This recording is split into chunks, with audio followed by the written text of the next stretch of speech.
नमस्कार बंधुरा लुबनार रसोई घरे आबारो सबाइके स्वागत जानाई।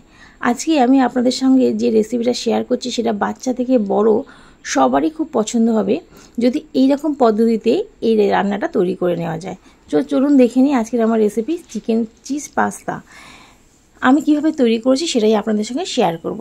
सबार प्रथमे एकटा पात्र बसिए दिएछि, बेश किछुटा परिमाणे जल दिएछि, जलेर मধ্যে दिए दिलाम परिमाण मतो लवण और एकटु सादा तेल। ভালো করে এটাকে ফুটতে দেব। যখন হালকা একটু ফুটতে শুরু করেছে চামচের সাহায্যে ভালো করে সবকিছু মিশিয়ে দেওয়ার পর পাস্তাগুলো সিদ্ধর জন্য জলের মধ্যে দিয়ে দেব। আপনারা যে কোনো পাস্তা ব্যবহার করতে পারেন, আমার কাছে যেটা ছিল সেটাই ব্যবহার করেছি। পাস্তাগুলো দিয়ে চামচের সাহায্যে ভালো করে জলের মধ্যে মিশিয়ে নিলাম।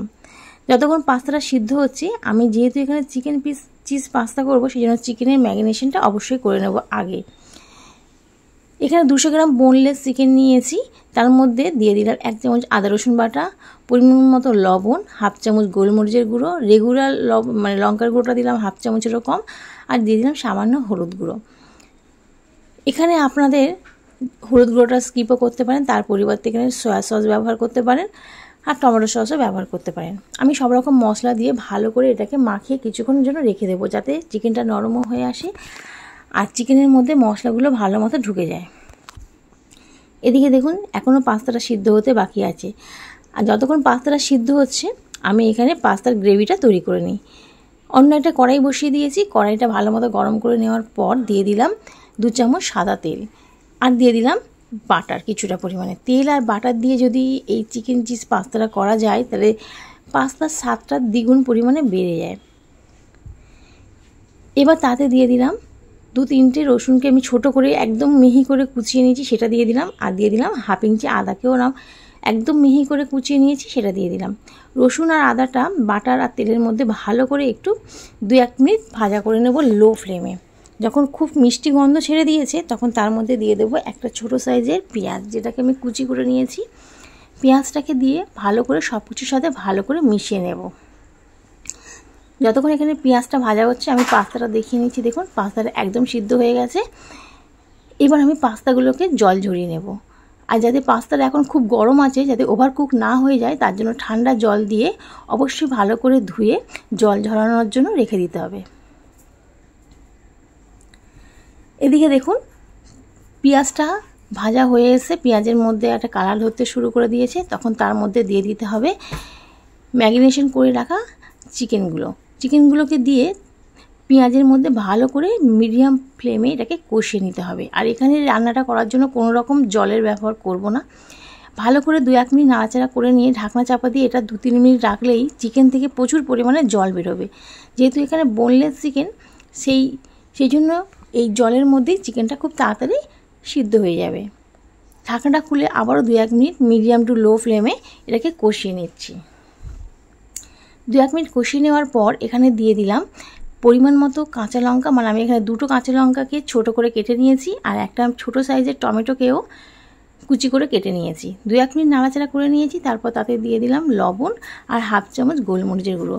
লবণটা অবশ্যই বুঝে দিতে হবে কেননা চিকেনটা ম্যারিনেশন করার সময় আমি লবণের ব্যবহার করেছি। এখন শুধু মশলার গ্রেভিটা তৈরি করার জন্য লবণটা দিলাম। 2-3 মিনিট ভালো করে কষিয়ে নিয়েছি, তারপর তাতে দিয়ে দিলাম বেশ কিছুটা পরিমাণে গাজর কুচি আর ক্যাপসিকাম কুচি। গাজর আর ক্যাপসিকামকেও আমি পাতলা করে লম্বা করে কেটে নিয়েছি। সব কিছুকে দিয়ে খুব ভালো করে মিশিয়ে নিচ্ছি। তারপর ঢাকনা চাপা দিয়ে 2 মিনিটের জন্য রেখে দিলাম যাতে সবজিটা একটু নরম হয়ে আসে। আর সবজি থেকেও দেখুন অনেকটা পরিমাণে জল ছাড়তে শুরু করে দিয়েছে। ভালো করে কষিয়ে নিয়েছি আরও 2-3 মিনিট। তারপর এখানে দিয়ে দিলাম বেশ কিছুটা পরিমাণে টমেটো সস, 2-3 চামচ টমেটো সস দিলাম, আর দিয়ে দিলাম রেড চিলি সসটা আপনারা স্কিপও করতে পারেন, কিন্তু এই রান্নাটা দিলে রান্নার স্বাদটা ভালো হয়। আর দিয়ে দিলাম 1 চামচ ডার্ক সয়া সস। সব কিছুকে দিয়ে আবারও ভালো করে মিশিয়ে নিচ্ছি।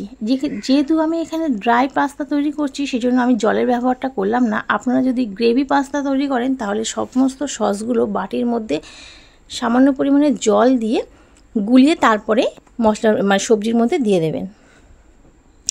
সব কিছু ভালো করে কষিয়ে নিয়েছি, তারপরে তাতে দিয়ে দিলাম সিদ্ধ করে রাখা পাস্তাটাকে দিয়ে হাই ফ্লেমে 2-3 মিনিট ভালো করে মিশিয়ে নিতে হবে।